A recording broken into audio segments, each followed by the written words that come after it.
أعوذ بالله من الشيطان الرجيم بسم الله الرحمن الرحيم والصلاة والسلام على أشرف الأنبياء والمرسلين نبينا محمد وعلى آله وأصحابه أجمعين وأشهد أن لا إله إلا الله وحده لا شريك له وأشهد أن محمدا عبده ورسوله صلى الله عليه وسلم ثم أما بعد. Aujourd'hui nous allons aborder un sujet qui concerne la vie de tout le monde. En tout cas, qui a concerné la vie de tout le monde à partir du moment de sa naissance et qu'on revoit ponctuellement au cours de son existence. Lors de la naissance, par les pleurs. Le moment où Allah Azza wa Jalla a fait en sorte que tu sortes d'un univers qui était le ventre de ta mère, le seul connu pour toi, pour te sortir vers un nouvel univers, immense et inconnu, avec une nouvelle façon de respirer, avec des nouvelles sensations, avec un nouveau toucher. Lorsqu'on t'a arraché à cette vie que tu pensais être le seul univers qui existait, à ce moment-là, forcément, les pleurs sont sortis. Au cours de notre vie, lors des épreuves, lorsqu'on est touché par une épreuve intense et que les larmes coulent. Au cours de notre vie, lorsque nous avons des bonheurs intenses et que les larmes coulent, mais cette fois-ci les larmes coulent de bonheur. Et enfin, juste avant notre mort, ou au moment de notre mort, lorsque les larmes coulent, soit de douleur, soit de regret, de tout ce que nous avons laissé passer dans nos existences, de bonnes actions et d'adoration. Subhanallah. Aujourd'hui, nous allons nous entretenir sur les pleurs et la réalité du fait de pleurer. Pleurer par faiblesse est une chose, pleurer par piété en est une autre. Pleurer par faiblesse est une chose, pleurer par piété devant le Seigneur des cieux et de la terre en est une autre. Il est dit dans un hadith, dans le sens du hadith, que le feu ne touchera jamais un œil dont la larme a coulé par crainte d'Allah Azza wa Jal. Une question se pose. As-tu déjà pleuré devant Allah?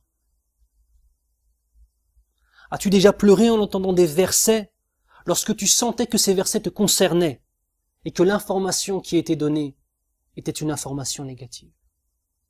As-tu déjà pleuré lorsque tu entendais des versets sur le paradis et que tu avais un tel espoir qu'Allah Azza wa Jal te fasse miséricorde, que tu comprenais ta petitesse et ton manque de valeur et que forcément les larmes coulent en pensant à toutes les choses que tu as faites dans ta vie qui pourraient t'empêcher d'y accéder? As-tu déjà pleuré lorsque les versets décrivant Allah Azza wa Jal t'étaient récités? Ibn Qayyim al-Jawziyya rahimahullah rapporte 3 degrés différents dans les pleurs. Le premier degré, c'est lorsque nous entendons les versets sur l'enfer. La peur prend le dessus. Et à ce moment-là, les gens pleurent. Le deuxième degré, c'est lorsque nous entendons les versets sur le paradis. À ce moment-là, l'espoir prend le pas. Et on espère tellement accéder au paradis qu'on se met à pleurer. Le troisième degré qui est le plus haut et qui est complètement différent des deux premiers, c'est quasiment le degré de l'ihsan, le plus haut degré de la foi. C'est lorsqu'Allah Azza wa Jal se décrit dans les versets coraniques. Lorsqu'Allah Azza wa Jal parle de lui-même, un cœur blanc, un cœur pur, un cœur vivant.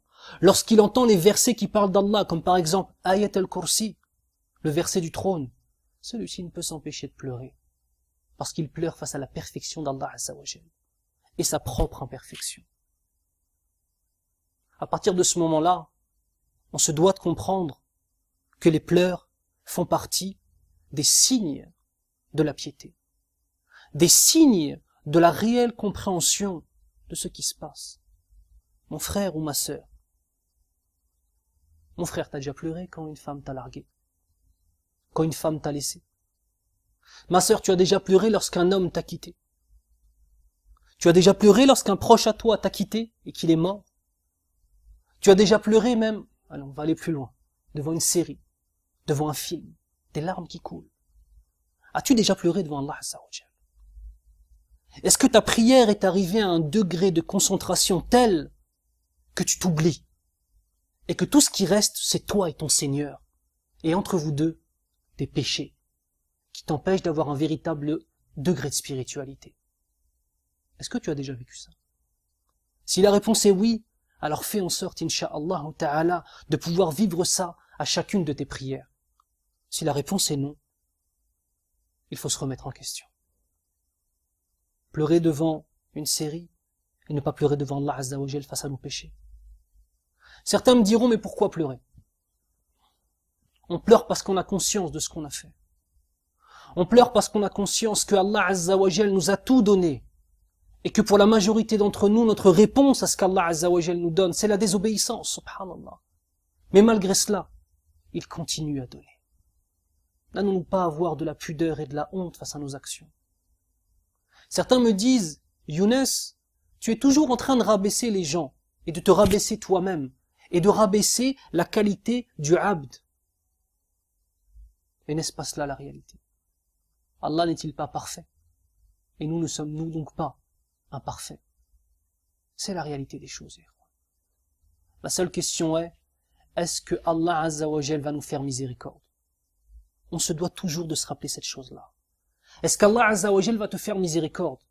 Est-ce que tu as signé en bas d'un papier, sachant pertinemment que tu allais aller au paradis? Ya akhi, il n'existe pas ce papier. Tu te dois de comprendre et de savoir le sens du tawhid, le sens de la ilaha illallah, les conditions de la ilaha illallah, les tenants et les aboutissants de la ilaha illallah, de ton islam, de ton mode de vie qui est l'islam. Si tu as ces choses-là, et que réellement c'est la chose la plus importante dans ton existence, tu deviens un candidat qui a le droit de postuler à la miséricorde d'Allah Azza wa Jal. Alors oui, effectivement, le constat est très souvent amer et très souvent dur, mais ce n'est pas la parole d'une personne qui vous juge qui vous donne cela. C'est la parole d'une personne qui est dans la situation que j'ai décrite. Tout ce que je vous dis, je me le dis à moi-même en premier lieu. Wal kamalu lillah. Et la perfection n'appartient qu'à Allah Azza wa Jal. Un œil sec face à Allah est un œil dans lequel il n'y a pas de bien. Une langue sèche du rappel d'Allah Azza wa Jal est une langue dans laquelle il n'y a pas de bien. Un œil humide de pleurs et de crainte et d'espoir pour Allah est un œil que le feu ne touchera jamais, incha'Allah. Une langue humide du rappel d'Allah Azza wa Jal est une langue qui va donner naissance à des trésors et à des montagnes de hasanat. On demande à Allah Azza wa Jal de faire en sorte que nous sachions réellement ce qu'est le pleur pour lui et qu'il fasse en sorte de mettre dans nos cœurs la sincérité dans notre écoute du Coran al-Karim. سبحانك اللهم وبحمدك أشهد أن لا إله إلا أنت أستغفرك وأتوب إليك